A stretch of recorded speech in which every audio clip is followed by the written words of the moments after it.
Kita akan bacakan terjemah dan juga penjelasan tafsirnya. A'udzu billahi minasy syaithanir rajim. Bismillahirrahmanirrahim.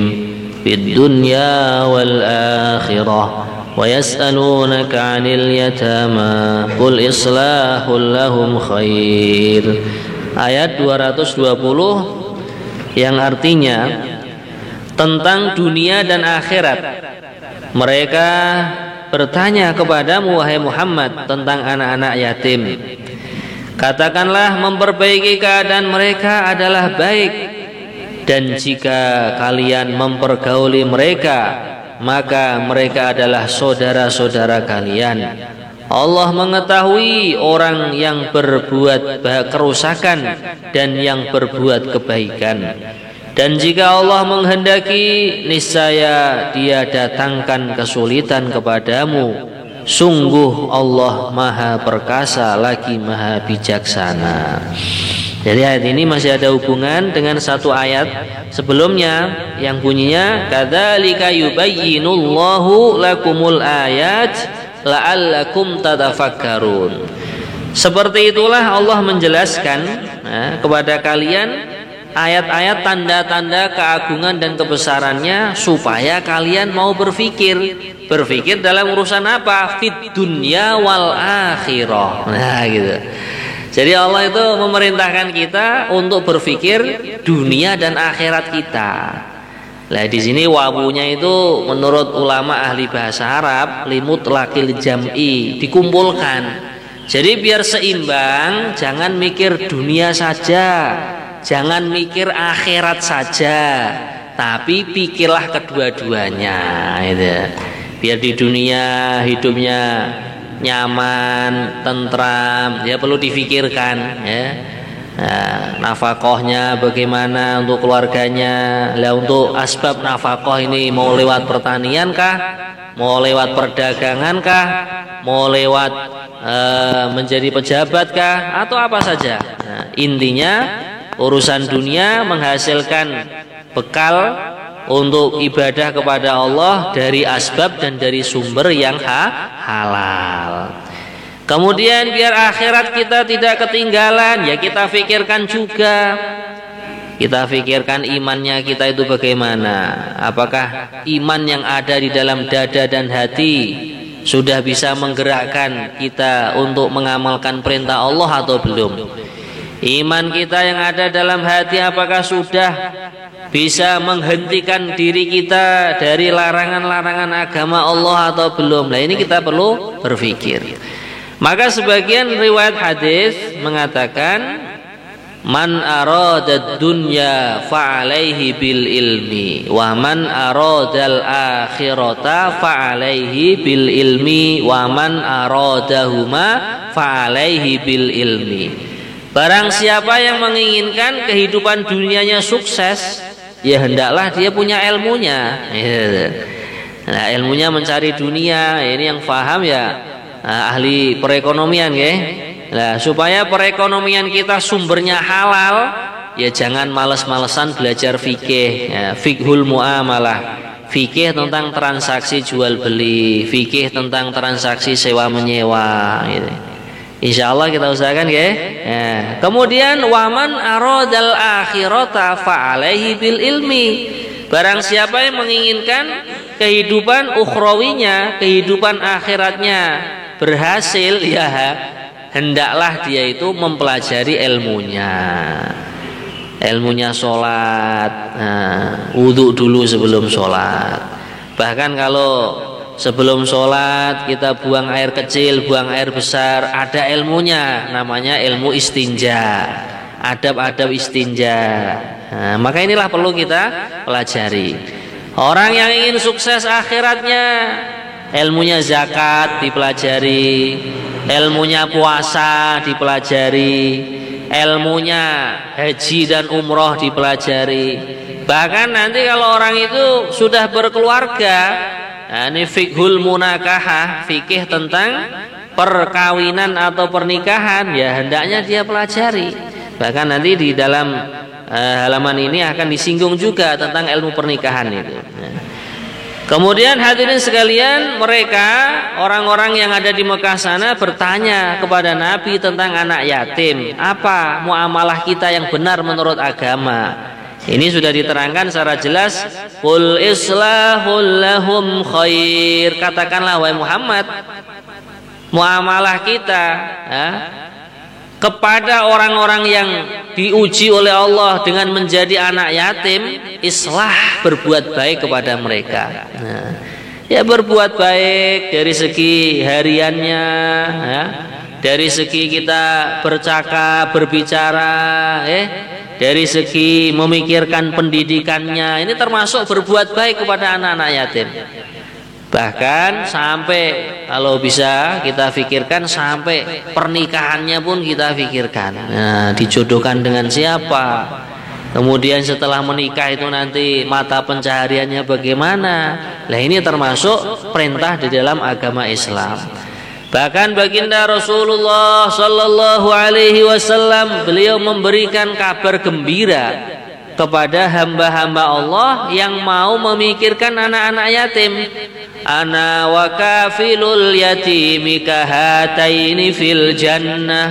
Aku dan orang yang menjamin menanggung kehidupan anak yatim di surga kelak, kedekatannya seperti dua jari ini. Nah, antara jari telunjuk dan jari tengah. Nah, maka disinilah pentingnya juga kita memperhatikan anak-anak yatim itu, ya termasuk mungkin membuat lembaga, yayasan dan lain sebagainya, sehingga mereka kehidupannya, pendidikannya dan seterusnya tidak terlantar. Hadirin yang mulia, bahkan kalau kita memiliki sifat tawadhu, wa in tukhalituhum fa ikhwanukum, kita mau membaur dengan anak-anak yatim walaupun mereka nggak punya orang tua, maka Allah Subhanahu wa taala mengingatkan mereka itu juga saudara kalian. Walaupun tidak saudara kandung, tidak saudara seayah, seibu, keponakan, cucu, tapi mereka tetap saudara. Minimal-minimalnya saudara seiman, sekalimat syahadat la ilaha illallah Muhammadur Rasulullah. Bahkan Allah Subhanahu wa taala menerangkan wallahu ya'lamul mufsida minal muslih. Allah mengetahui mana orang yang bikin kerusakan, merusak hartanya anak yatim, merusak alam semesta, merusak lingkungan. Ini Allah mengetahui. Begitu juga Allah mengetahui orang-orang yang berbuat kebaikan. Ini menjaga supaya alamnya itu lestari, itu bagaimana, penghijauannya bagaimana. Begitu juga mengetahui orang yang dia ini berbuat baik kepada anak-anak yatim, kaum fuqara, masakin, duafa dan lain sebagainya. Ini juga Allah mengetahui. Seandainya tidak dielankan, tidak kowar-kowarkan di mana-mana, tetap Allah Maha tahu. Kemudian hadirin yang mulia, dan jika Allah menghendaki niscaya datangkan kesulitan kepadamu. Akan tetapi Allah menjelaskan sesungguhnya Allah Maha perkasa lagi Maha bijaksana. Jadi kalau orang-orang itu berbuat keburukan, baik berbuat buruk kepada kaum duafa, kaum masakin, anak-anak yatim, berbuat keburukan terhadap alam yang ada di sekitarnya, lingkungan. Nah ini kalau seandainya Allah menghendaki untuk menyulitkan mereka, ya mampu saja. Akan tetapi dengan sifat Rahman dan Rahimnya Allah, kadang orang-orang yang berbuat kerusakan itu masih diumbar, masih dibiarkan oleh Allah. Itu sebenarnya Allah tidak mampu menyiksa mereka, itu tidak. Ini hikmahnya apa? Allah memberikan kesempatan kepada mereka untuk bertaubat kepada Allah. Nah, cuman kadang orang itu saking sombongnya malah nantang Allah. Ya lihat loh, saya berbuat kerusakan aja sama Allah nggak diadab, nggak disiksa. Nah, maka kita sebagai orang ahli agama ganti menasihati mereka, Kang, sampean itu dibiarkan oleh Allah, bukan Allah itu tidak mampu menyiksa kamu, tapi sebenarnya Allah sayang sama kamu supaya kamu cepat tobat kepadanya. Gitu. Insyaallah ya. Nah, kemudian hadirin sekalian, pada ayat 221 yang artinya, dan janganlah kalian nikahi perempuan musyrik. sebelum mereka beriman. Sungguh hamba sahaya perempuan yang beriman lebih baik daripada perempuan musyrikah, meskipun dia lebih menarik bagimu, lebih menarik hatimu. Dan janganlah kalian nikahkan orang laki-laki musyrik dengan perempuan yang beriman sebelum mereka beriman. Sungguh hamba sahaya laki-laki yang beriman lebih baik daripada laki-laki musyrik, meskipun dia menarik hatimu. Mereka mengajak kepada neraka, sedangkan Allah Subhanahu wa ta'ala mengajak ke surga dan ampunan dengan izinnya. Allah menerangkan ayat-ayatnya kepada manusia agar mereka mengambil pelajaran. Jadi ini urusan pernikahan. Di sini kalau milih mantu, ya, seandainya mantu perempuan, juga pilihlah mantu perempuan yang beriman. Ya. Lah kan boleh Pak, ahlul kitab itu kan boleh. Ya boleh. Tapi ahlul kitab di sini menurut ulama ahli fikih boleh dinikahi atau dijadikan menantu bila mana masih berpegang teguh pada kitab Taurat dan Injil yang belum dirubah. Ya. Nah ini kebanyakan kitab Taurat dan Injil yang ada di muka bumi ini, kebanyakan mayoritasnya itu sudah dirubah-rubah, sudah diselewengkan. Gitu. Maka Allah Subhanahu wa ta'ala menjelaskan, seandainya orang kok tidak mampu menikahi atau memilih menantu wanita yang mukminah, ya, kalau karena yang ada itu musyrikah atau wanita musyrik semua, budak pun yang beriman. Nah, ini budak ini kan kasta paling rendah. Nah, ini suku yang paling rendah itu adalah budak. Itu lebih baik daripada wanita-wanita musyrikah yang dia itu orang merdeka, bahkan mungkin bangsawan, bahkan mungkin cantik jelita, lebih menarik hati gitu. Maka itu lebih baik memilih menantu perempuan yang beriman kepada Allah walaupun dari kasta yang paling rendah gitu. Hari bahasanya kalau di tempat kita mungkin ya, wanita yang dari keluarga pemulung sampah gitu. Mereka beriman kepada Allah, taat kepada Allah, yaitu lebih baik dijadikan menantu daripada yang hartawan, bangsawan, cantik, jelita, rupawan, ya. Nah, daripada mereka itu. Tapi mereka tidak iman kepada Allah. Gitu. Maka disinilah Nabi memberikan arahan di dalam riwayat hadis, urusan menantu itu pilihlah agamanya. Fadfar bidzatid dini taribat yadak. Pilih yang punya agama, maka kamu akan barokah, akan bahagia, akan sukses gitu. Kemudian hadirin yang mulia, begitu juga wala tunkihul musyrikina hatta yu'minu. Kalau kita punya anak perempuan, ya, punya anak perempuan ingin memilihkan menantu, pilih juga menantu yang beriman kepada Allah. Ya, jangan terus terpesona dengan hartanya, dengan jabatan dan pangkatnya, dengan rupanya, tapi dia tidak iman kepada Allah. Gitu. Nah, maka disinilah Allah sudah menjelaskan tentang munakahah, ya, tentang pernikahan itu standarnya menurut Al-Quran bagaimana? Ya diantara ini, ya, diantaranya ini kita punya anak perempuan, mencarikan menantu yang kuat agamanya. Wala abdum mu'minun khairum min musyriki walau ajabakum. Kemudian alasannya apa hadirin sekalian? Alasannya diantara hikmahnya Allah menjelaskan di sini, orang-orang musyrik atau musyrikah ulaika yad'una ilan nar. Mereka semua akan mengajak kepada api neraka. Gitu. Walaupun hartanya banyak, rupanya menawan, gitu. Kemudian jabatannya tinggi, kalau tidak iman kepada Allah, yad'una ilan nar. Hakikatnya mereka akan mengajak kita, mengajak putra dan putri kita kalau dinikahkan dengan orang-orang yang tidak iman kepada Allah, hakikatnya itu akan diajak kepada neraka, gitu. Sedangkan pilihan Allah Subhanahu wa ta'ala, wallahu yad'u ilal jannah wal maghfirati biizni. Allah mengajak kepada surga. Nah, surga ini kan tempat kenikmatan. Jadi kalau orang itu taat kepada Allah, urusan pernikahan pun mengikuti agama Allah. Urusan mengatur diri sendiri mengikuti agama Allah.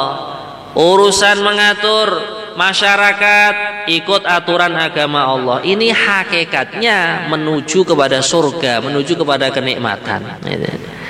Coba kalau seandainya ya, semua orang-orang yang diberikan kelebihan harta oleh Allah mau membayarkan zakat, Masya Allah. Di Indonesia nggak ada orang miskin, Pak, nggak ada orang melarat. Bahkan ada orang membuat penelitian atau riset itu, seandainya orang-orang Islam yang kaya-kaya di dunia ini, bahkan katanya di Saudi saja, orang kayanya itu mau membayarkan zakatul mal. Semua orang Islam yang ada di dunia minimalnya setiap rumah punya mobil satu. Nggak ada orang ngontel lagi, nggak ada. Ini kalau seandainya mau membayarkan zakat mal, maka disinilah bukti kenikmatan. Pun ngertos kiambang ya, pun gak ada kendaraan kok roda 4 itu mobil ya tentunya lebih nyaman daripada yang punya motor. Nah, maka disinilah yang punya motor pun lebih nikmat daripada sepeda ontel. Gitu. Nah, bila mana perintah Allah kok dijalankan, wallahu yad'u ilal jannah, Allah mengajak kepada surga. Surga itu kenikmatan. Gitu. Kemudian wal maghfirati, Allah mengajak juga kepada ampunan. Amal-amal agama bila mana dikerjakan, misalkan sholat berjamaah, ya. Orang yang mengerjakan sholat jamaah kok setelah itu niatnya nunggu jamaah berikutnya, dia ini selama nunggu sholat jamaah berikutnya dia dihitung dalam sholat. Nah, jadi kalau sekarang kita niat nunggu mau mengerjakan sholat duhur berjamaah, dari sekarang sampai duhur kita dihitung sholat oleh Allah. Bahkan kalau kita kerjakan perintah Allah, sunnah Rasulullah, habis sholat kita mau lenggah, mau duduk sejenak, baca subhanallah, subhanallah, subhanallah, alhamdulillah, alhamdulillah 33 kali, Allahu Akbar 34 kali. Allah akan ampuni dosa-dosa kita walaupun sebanyak untuk atau buih di lautan. Allah. Apalagi kita mengadakan majelis taklim. Sebelum duduk di majelis taklim tadi kita musofahah dengan orang sekitar kita. Dikatakan di dalam kitab Al-Matjarur Rabih fi Thawabil Amali Sholeh, baginda Nabi mengatakan dalam sebuah hadis, tidak ada dua orang muslim atau muslimah tentunya, dua orang muslim yang berjumpa kemudian keduanya berjabat tangan, dosa-dosanya akan diampuni oleh Allah sebelum keduanya berpisah. Nah, maka disinilah kita biasakan kalau ketemu orang Islam mengucapkan salam, kemudian sunnah Nabi berikutnya berjabat tangan. Insyaallah ya. Nah, di sini hadirin sekalian.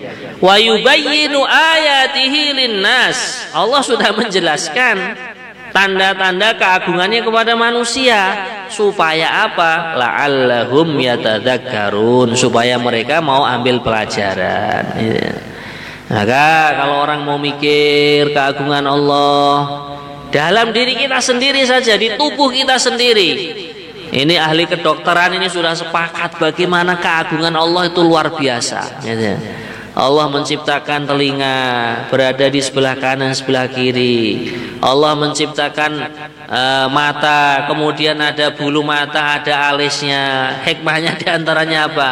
Supaya kalau hujan itu tidak langsung kena kelopak mata kita. Nah, dihalau, dihadang oleh bulu-bulu mata ini. Nah, Allah menciptakan hidung menghadap ke bawah kalau gerimis supaya nggak kemasukan air.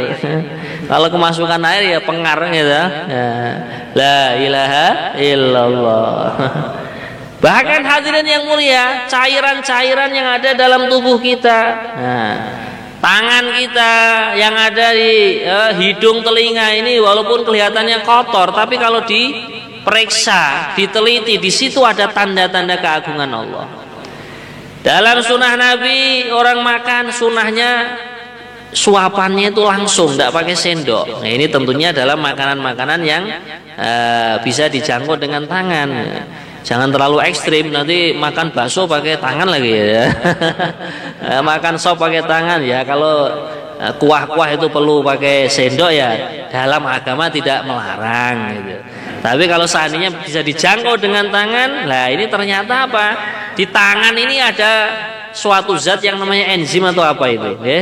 Nah, sehingga bisa membantu makanan yang dikonsumsi oleh manusia lebih cepat untuk dicerna di lambung. Nah, inilah menunjukkan keagungan Allah. Kemudian hadirin sekalian, ayat 222 yang artinya, dan mereka menanyakan kepadamu wahai Muhammad tentang haid, katakanlah itu adalah sesuatu yang kotor atau menyakitkan. Karena itu jauhilah istri pada waktu haid, dan jangan kalian dekati mereka sebelum mereka suci. Apabila mereka telah suci, campurilah atau kumpulilah mereka sesuai dengan ketentuan yang diperintahkan oleh Allah kepada kalian. Sungguh Allah menyukai orang-orang yang taubat dan menyukai orang-orang yang menyucikan diri. Ya, di sini fiqhul muamalah, ya, tentang menggauli istri, gitu. Di antaranya apa? Di dalam diri wanita yang masih produktif ada yang namanya haid atau menstruasi. Maka di sini sudah dijelaskan oleh Allah, fa'tazilun nisaa fil mahid. Nah, kalian jauhi. Tapi menjauhinya ini tidak se ekstrim orang-orang non muslim. Nah, sebagian orang Yahudi itu kalau istrinya haid sudah langsung dikurung di kamar gitu, dikunci. Nah, ini terlalu ekstrim itu. Tapi kalau orang Islam ini diajarkan dalam agama yang penting menjauhinya itu tidak dikumpuli, tidak disetubuhi, gitu. Nah, bahkan dalam mazhab Imam Syafi'i istimta atau bersenang-senang dengan istri ketika haid pun masih boleh, asalkan selain anggota yang terletak antara pusar dan lutut, gitu. Paham maksudnya, ke? Nah, ini pun sepuh dan pun pengalaman kata sih. Bahkan dalam sebagian mazhab, mazhabul arba'ah, boleh saja istimta itu boleh. Yang penting tidak sampai tingkatan jima atau tingkatan bersetubuh. Nah, kalau dalam mazhab Syafi'i itu lebih berhati-hati. Karena kalau sudah istimta antara pusar dan lutut itu ya biasanya itu yu'addi ilal liqa, ilal istima itu, ya. Nah, menyebabkan persetubuhan itu. Maka itu dihindari. Kemudian hadirin sekalian, wala taqrabuhunna hatta yadhurun. Jangan dekati, maksudnya jangan jima, jangan setubui istri kalian dalam keadaan haid sehingga sudah betul-betul jelas sucinya. Nah, ini untuk ibu-ibu lebih mengetahui, ya, kapan sucinya. Makanya bapak-bapak kalau mau mendatangi ibunya, ya, mendatangi istrinya, kok masih dalam keadaan haid harus ditanya dulu, Bu, sudah suci atau belum? Ya, kalau belum ya bersabar sementara. Lebih baik lagi dibuat i'tikaf di masjid 7 hari. Cocok pasti, ya. Lah kemudian hadirin sekalian, di antara hikmahnya wanita ketika haid dilarang oleh agama Islam untuk disetubuhi karena ketika terjadi percampuran. Nah, itu kan akhirnya apa? Ada darah yang mencampuri spermanya atau sel telurnya. Akhirnya terjadilah anak-anak yang cacat. Baik cacat fisik atau cacat mental, ya. Cacat fisik, ya, nyun sewu, mungkin terjadi anaknya sumbing, bahkan naudzubillah terjadi misalkan anaknya itu nggak punya tangan, nggak punya kaki, atau terjadi cacat dalam mentalnya, anaknya autis dan lain sebagainya. Naudzubillah min dzalik. Semoga Allah selamatkan kita dan keturunan kita semua. Kemudian setelah suci, faida tatahharna fatuhunna min haitsu amarakumullah. Kalau sudah suci mendatangi istri, ya dari jalan yang diperintahkan oleh Allah. Jalan yang diperintahkan oleh Allah ya jalan depan. Nah, kemudian jalan yang diperintahkan oleh Allah lagi apa? Jangan datangi atau jangan kumpuli istri kalian. Nah, selain dalam keadaan haid itu larangan, ya. Juga jangan dikumpuli ketika siang hari bulan Ramadan. Nah, siang hari itu maksudnya min tulu'il fajri, mulai dari munculnya atau terbitnya fajar.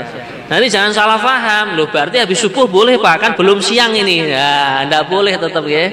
Nah, kalau bulan Ramadan tetap mulai dari munculnya fajar sampai terbenamnya matahari. Bahkan kalau seandainya nganten anyar, sudah nggak sabar, buka puasanya dengan istri pun boleh. Nah, ya. Wah, kalau buka makan kurma, minum teh hangat, minum jahe hangat ini kelamaan ini. Mau buka puasa di kamar sama istrinya juga boleh. Ya. Kemudian hadirin sekalian, ayat yang berikutnya, Allah mencintai hamba-hambanya yang bertaubat. Ini Masya Allah, taubat itu luar biasa. Nabi mencontohi beliau kalau duduk beristighfar kepada Allah, minta ampun kepada Allah, tidak kurang dari 70 kali. Ya. Bahkan sebagian riwayat sampai Nabi itu membaca istighfar sekali duduk sampai 100 kali gitu. Kalau hanya astagfirullah, astagfirullah, astagfirullah kan cepat mawon. Nah, insya Allah kita praktekkan ya. Nah, jadi sekali duduk astagfirullah, astagfirullah, astagfirullah 70 kali.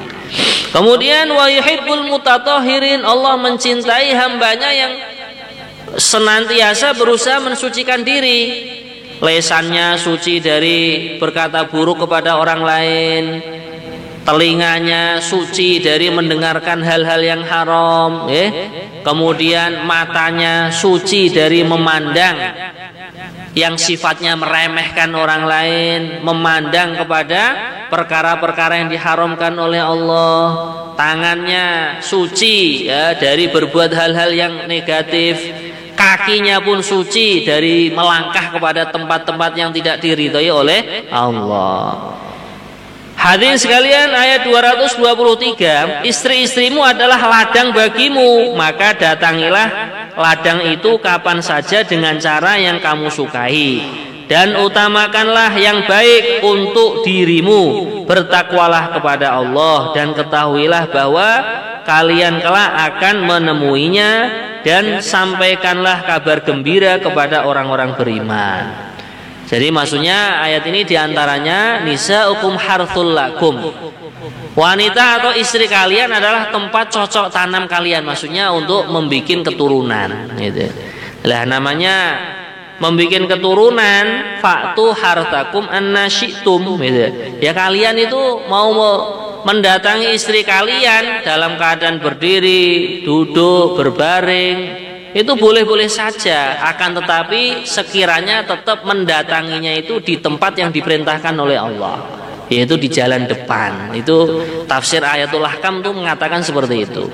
Karena waktu itu orang-orang Yahudi itu mengatakan ya, orang yang mendatangi istrinya dari belakang tapi tetap di jalan depan, nah itu nanti akan menjadikan anaknya itu kero. Kero itu juling ya. Itu. Maka akhirnya dibantah dengan ayat ini, tidak apa-apa.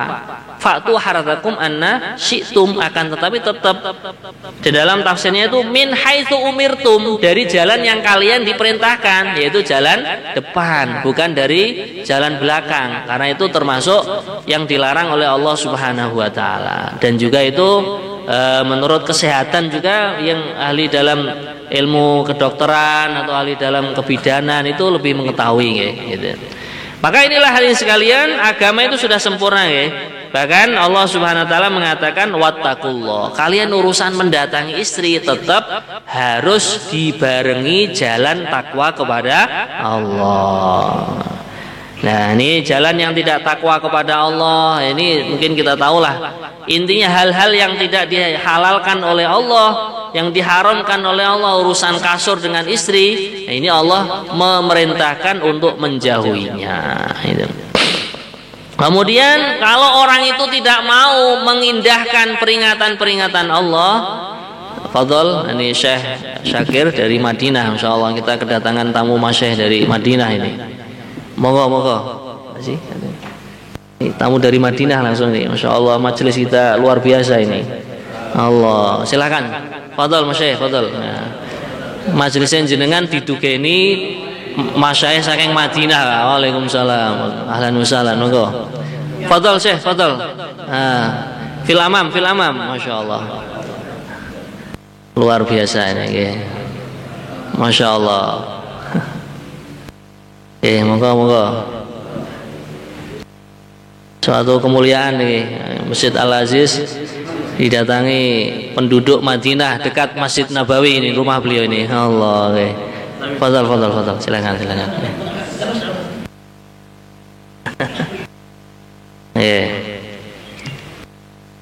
Lau samahtum nastamir ala durus sayyidi.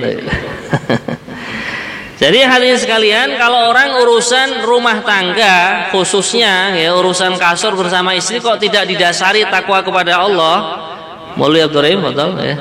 Maka Allah memperingatkan, wa lamu annakum mulaku, ketahuilah kalian semua tetap nanti akan berjumpa kepada Allah di akhirat. Nah, maka kalau orang itu urusan rumah tangga, urusan keluarga kok bertakwa kepada Allah, Allah memberikan kabar gembira untuk orang-orang beriman gitu.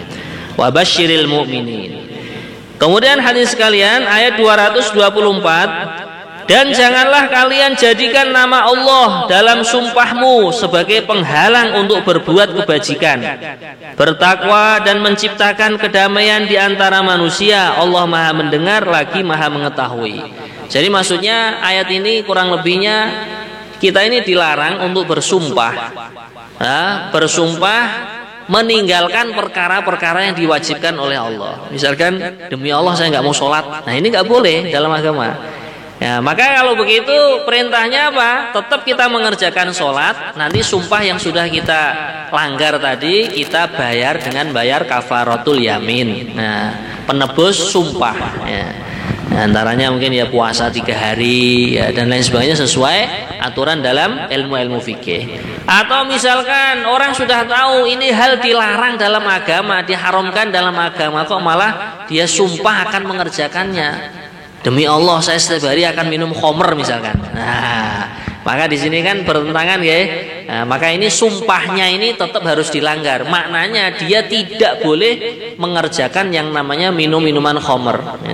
Nah, nanti karena dia sudah kadung sudah terlanjur bersumpah, nah sumpah dia ini nanti dibayari dengan kafaroh. Maka untuk itulah, untuk kita ini supaya sukses mengamalkan agama perlu mempelajari ilmu agama. Nah, ini alhamdulillah dengan adanya majelis taklim, memperbaiki tajwid Al-Quran, memperbaiki fasohahnya, kemudian nanti dilanjut dengan fiqhul masail ya, bertanya tentang fikih-fikih agama, masail-masail agama. Ini supaya harapan kita agama kita semakin sempurna, kita semakin diridhoi oleh Allah. Amin ya rabbal alamin ya. Baik, kita lanjutkan ke sesi berikutnya. Ya, taruh masail rian gitu loh, sekedar 1-2 orang ya. Nggih, kita beri kesempatan 2 orang. Pak Bambang 1. Oh, Pak Taji. Ini yang dekat saya dengan Pak Taji, alhamdulillah beliau walaupun tidak bisa melihat, tapi masya Allah ini hatinya bisa melihat. Allah. Monggo Pak Taji. Terus majelis kita pagi hari ini didatangi oleh hamba Allah, walaupun keterbatasan nggak bisa melihat, tapi semangat untuk belajar Al-Quran. Allah. Nah, maka inilah, monggo kita persilakan untuk sayang ya. Assalamualaikum warahmatullahi wabarakatuh. Waalaikumsalam warahmatullahi wabarakatuh. Pertanyaan saya gini mengenai haid atau datang bulan. Itu andaikan istrinya belum sempat mandi, tapi sudah selesai haidnya, itu apa bisa untuk dikumpuli begitu? Terima kasih. Assalamualaikum warahmatullahi wabarakatuh. Ya. Jadi pertanyaannya, bila mana istri haid kemudian sudah suci tapi belum mandi, apakah boleh dikumpuli? Jawabannya tidak boleh ya. Karena di sini sudah jelas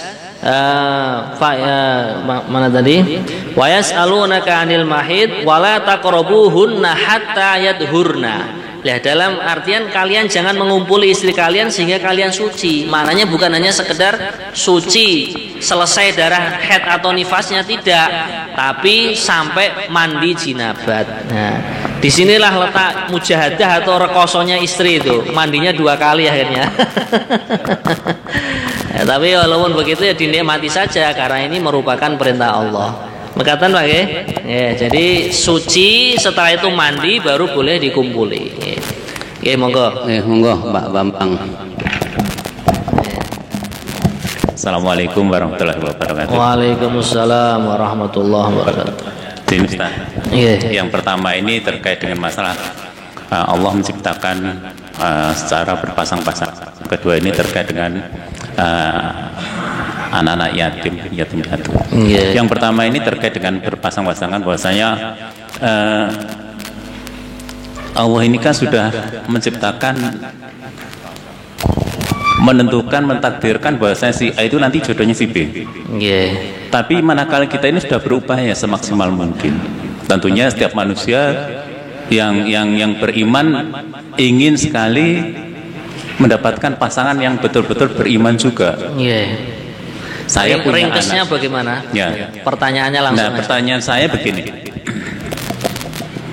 Manakala kita ini sudah berupaya, Ustaz, ya, untuk mencari pasangan yang sesuai dengan kehendak kita yang beriman. Namun Allah ini sebenarnya sudah mentakdirkan kita ini, sebenarnya kita ini bukan jodohnya dengan si dia. Allah itu menjodohkan kita itu dengan nun sewu, dengan ahli kitab. Nah, terkait dengan masalah ini bagaimana Ustaz pendapat jenengan? Yang pertama, yang kedua, pasangan suami istri ini tidak mempunyai anak. Tentunya dia ini ingin menjadi orang tua asuh dari anak yatim yang diambil dari pondok atau mungkin dari yayasan. Mengadopsi istilahnya. Mengadopsi itu. Nah, anak yatim yang diadopsi tersebut ini ternyata nun sewu, ini kurang bisa membawakan diri, istilahnya menjengkelkan orang tua asuh tadi. Ya, menjengkelkan orang tua asuh tersebut, padahal sudah dididik dan sebagainya. Nah, terkait dengan masalah ini, apa yang harus dilakukan oleh orang tua tersebut? Apakah ini mengembalikan kepada orang tua kandungnya itu, atau ke yayasannya, atau lain sebagainya? Mohon penjelasan. Terima kasih. Assalamualaikum warahmatullahi wabarakatuh. Jadi pertanyaannya, kita sudah ditakdirkan oleh Allah mana pasangan kita, mana yang tidak. Memang betul itu, Pak. Nah, sekarang di dalam agama itu ada namanya nikah, ada namanya tolak, gitu. Nah, selagi kita itu kok sudah qabil tuh, nah berarti kita yakini seyakin-yakinnya itulah memang pasangan saya yang ditakdirkan oleh Allah. Lah, ubur rampennya bagaimananya ya monggo tidak ditata dalam kehidupannya sendiri-sendiri, gitu. Mungkin dididik istrinya dengan didikan yang baik, mungkin dididik baca Al-Quran, dididik akhlak yang baik, itu nanti sudah menjadi tanggung jawab suami. Lah, kemudian kok ternyata di tengah perjalanan menikah kok istrinya naudzubillah min dzalik terjadi murtad, ya. Nah, maka berarti di sini memang Allah takdirkan pasangannya itu ya dari sampai waktu murtadnya itu. Karena kalau sudah istri kok murtad atau suami murtad, ini langsung terjadi cerai secara otomatis. Nah, atau mungkin misalkan setelah murtad akhirnya kok tobat lagi, mau Islam lagi, ya berarti yang ditakdirkan oleh Allah jadi pasangan kita yaitu tadi ada putusnya dengan murtad itu. Atau misalkan di dalam agama malah yang beling itu suaminya, misalkan yang nakal tuh suaminya. Lah, istri kan boleh mengajukan tolak atau cerai fasah kepada pengadilan, ya, kalau di tempat kita. Lah, berarti ya di sampai detik itulah memang takdirnya pasangannya sampai waktu itu, gitu loh, gitu. Nah, makanya di dalam Al-Quran fa imsakum bima'rufin au tasrihun bi ihsan. Kalau sudah punya pasangan yang ditakdirkan oleh Allah, ya kita pertahankan dengan baik. Kalau seandainya sudah tidak jodohnya lagi, ya kita lepas dengan baik-baik. Tidak boleh yang namanya KDRT, kekerasan dalam rumah tangga, karena namanya istri juga hambanya Allah. Itulah muamalah dalam pernikahan dalam agama Islam, gitu. Makanya kalau suami kok yang mohon maaf ya, yang kurang tertib dalam agama, kan diberi waktu 3 hari. Nah, kok 3 hari masih belum memberikan nafkah kepada istri boleh mengajukan cerai kepada pengadilan, gitu. Kemudian hadirin sekalian, kalau kita menemukan permasalahan-permasalahan dalam rumah tangga, dalam berkeluarga ini, jangan sampai kita menyalahkan agama.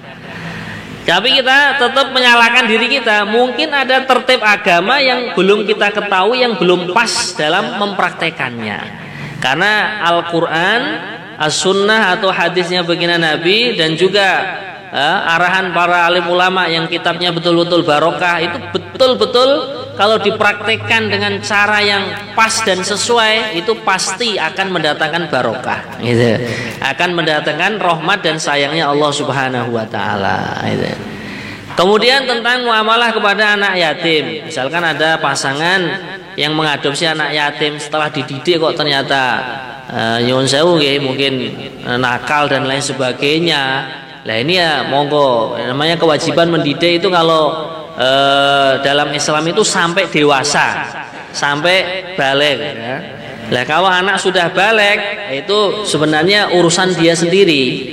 Tapi kalau seandainya anak tersebut dia sibuk dengan belajar agama, menghafalkan Al-Quran, lah makanya di sini sebagai orang tua asuh kok masih ingin mendidik, ya itu lebih baik, gitu. Sehingga anak yang kita asuh itu dia lebih fokus untuk ke pendidikannya, baik pendidikan Al-Qur'annya, pendidikan agamanya, pendidikan akhlaknya, gitu. Intinya kita sebagai orang iman, sebagai orang Islam, jangan sampai di dalam hati ada rasa putus asa, tetapi selalu mengharap rahmat dan hidayah serta petunjuk dari Allah. Makatan kerang langipun. Ini ada tamu masyayikh dari Madinah. Mungkin ta'aruf supaya Syekh Syakir. Fadil kursa lil kalam wa dinasaya wa wasaya. 5 دقائق بس. 5 دقائق. Ada mungkin tadi لا هو يسمع كلام ما يسمع. شوف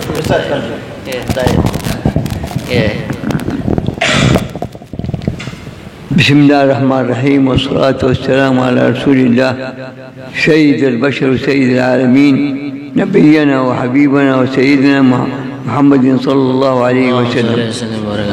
أوصيكم وأوصي نفسي بتقوى الله، هذا أهم شيء في الدين.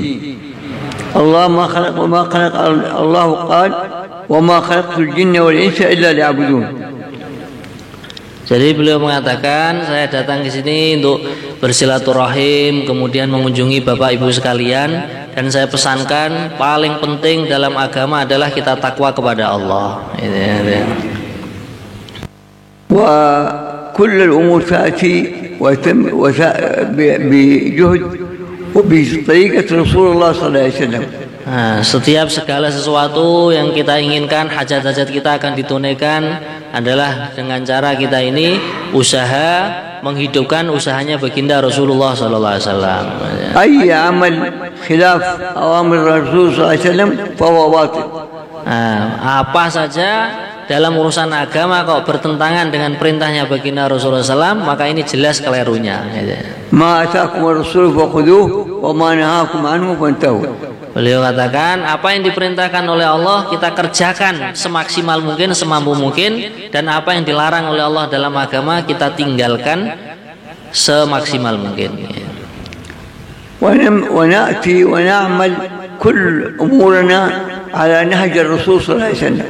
Dan setiap amal yang dalam agama ini kita kerjakan sesuai kurikulum dan sunnahnya baginda Rasulullah sallallahu alaihi wasallam. الآن نحن نعبد الله ونصلي ونصوم ونزكي. هل هذا هو العمل؟ ليس.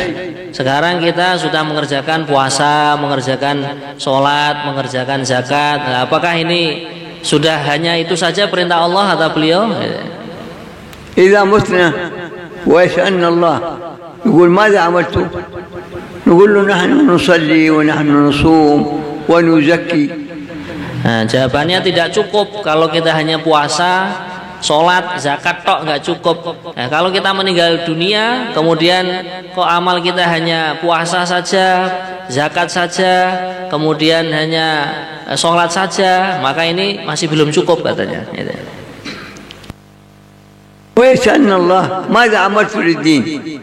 Kemudian Allah pun akan bertanya kepada kita, apa perjuangan kamu dalam agama ini? Amal ad-din huwa أن الرسول صلى الله عليه وسلم قال ليس موعدي معكم الآن في المدينة، موعدي معكم عند الحوض. يمكن تعيد مرة أخرى؟ يقول موعدي معكم ليس هنا، موعدي معكم عند الحوض. Ini janjinya Nabi itu bukan hanya sekedar di Madinah di tempat beliau wafat, tapi Nabi akan menunggu kita semua di telaga sana. وقال صلى الله عليه وسلم بلغوا تكليف. Nabi memberikan tugas kepada kita, balighu, kalian semua sampaikan. Ini memang beban. Kullu muslim, kullu mu'min billah, balighu anni. Jadi setiap tashrif. Kemudian beliau mengatakan, anni, kalian menyampaikan agama merupakan wakil dariku. Ini merupakan penghormatan dari Nabi kepada umatnya. Walau ayat. Takhfif. Kemudian beliau mengatakan, sampaikan agama ini dariku walaupun satu ayat yang kalian tahu. Ini merupakan dispensasi keringanan walaupun satu ayat yang kalian sampaikan. Maka balughu anil Quran kamilan wa ani ayat. Kita enggak diperintahkan Nabi menyampaikan seluruh Al-Quran, enggak, tapi walaupun satu ayat pun kita usaha menyampaikan. Faman fina ya'mal bihadha ad-din. ليس الصلاة والعبادة هذه كلها عبادات ولكن جهد الرسول صلى الله عليه وسلم. Semua ini yang kita kerjakan kan baru ibadah. Nah sekarang kita ingin meningkatkan bagaimana ditambahi dengan perjuangan agama. Allah. لو كان النبي صلى الله عليه وسلم في المدينة والصحابة كلهم في المدينة ما انتشر الدين في هذا العالم كله. Jadi Nabi berada di Madinah, sahabat pun ada di Madinah. Tapi kok kenapa agama bisa menyebar ke seluruh alam ini, seluruh dunia ini? Tentunya ada yang memperjuangkannya. ولكن الصحابة انتشروا في مشارق الأرض ومغاربها. Para sahabat menyebar ke arah timur, ke arah barat, ke arah utara, ke arah selatan. فبالجهد جهد الرسول ينتشر الدين. Dengan perjuangan Nabi kita mau bergerak, maka agama akan tersebar. من فيكم مستعد يضحي ويدخل في سبيل الله. Siap ya insyaallah ya meluangkan masa. Indahum tertib kula syahr salasa ayam. Kula syahr min hadzal majma' salasa ayam 20 nafar 30 nafar kata. Ini kata beliau, dengan kita mau meluangkan masa setiap bulan 3 hari, ya inilah yang digendaki perjuangan baginda Rasulullah sallallahu alaihi wasallam. الطالب في المدرسة يتعلم من سنة أولى إلى. Ini kalau seorang pelajar mungkin ada SD, ada SMP, ada SMA. ولكن نحن نتدرب على الدعوة 3 أيام 40 يوم 4 شهور سنة في سبيل الله. Kalau kita ini belajarnya bukan 3 tahun kayak di SMP, 3 tahun di SMA, cukup setiap bulan 3 hari aja. Setiap tahun 40 hari. Kemudian paling tidak seumur hidup pernah keluar 4 bulan. Insyaallah kita niat semua insyaallah. Allahumma ya hayy ya qayyum ya wadi'at. Amin amin amin. Beliau yang mendoakan amin amin amin. Amin amin. وارحمنا يوم العرض يوم نلقاك وأنت راض عنا غير غضبان. اللهم ارحم والدينا ووالد والدينا. اللهم وسع قبورهم. اللهم نورها لهم. اللهم جازهم بالحسنات إحسانا وبالسيئات عفوا وغفرانا حتى يكونوا تحت الحاج مطمئنين. اللهم لا تحرمنا أجرهم ولا تفتنا بعدهم واغفر لنا ولهم في الآخرة الأولى. اللهم يا حي يا قيوم يا بديع السماوات والأرض بارك لنا في أنفسنا وفي أولادنا وبناتنا وزوجاتنا. اللهم اجعلهم لأهل الدين من حفظ كتاب الله ومن دعاة في سبيل الله. وصلى الله على سيدنا محمد وعلى آله وصحبه. Kita akhiri dengan baca kafaratul majlis. Subhanakallahumma bihamdika asyhadu an la ilaha illa anta astaghfiruka wa atubu ilaik. Setelah ini dilanjutkan sholat duha atau sholat isyraq, 2 rakaat atau 4 rakaat. Kurang lebihnya mohon maaf. Assalamualaikum warahmatullahi wabarakatuh.